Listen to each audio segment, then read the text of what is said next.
transforming Sunnyside into a prison with himself as warden. Lotso used every tactic in the dictator's handbook to make Sunnyside into a horror show for the toys that live there. As we see many times during the events of this story, Lotso was a skilled manipulator who was adept at appearing to be kind and gentle. A cuddly teddy bear with a soothing drawl and a pleasant demeanor who was able to disarm anyone he came across and convince any impressionable toy of the righteousness of his vision and how comfortable it could be for them if they played along.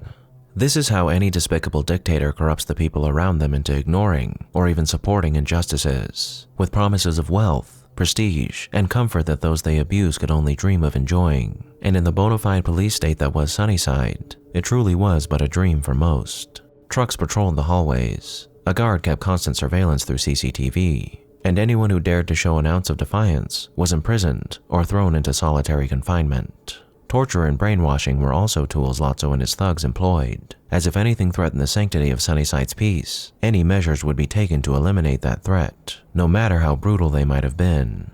Fear was the primary currency of Sunnyside daycare, and all who weren't privileged enough to find themselves in Lotso's inner circle were brutalized by a top-down system that was born from one twisted teddy bear's cynical and jaded outlook on life.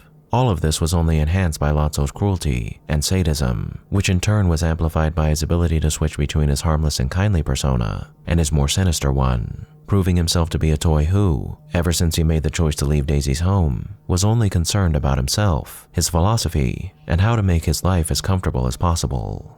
Even when presented with the opportunity to redeem himself after he begged for his life and was saved by his enemies from certain death, the ever-envious Lotso could only offer a cruel smile and a quip as he sent more of his fellow toys off to endure a fiery demise. But like so many villains who unleash gross amounts of cruelty onto innocents, Lotso ended up getting what he deserved. A fate far more harrowing than what he forced the denizens of his prison to suffer at the hands of his latest and final owner.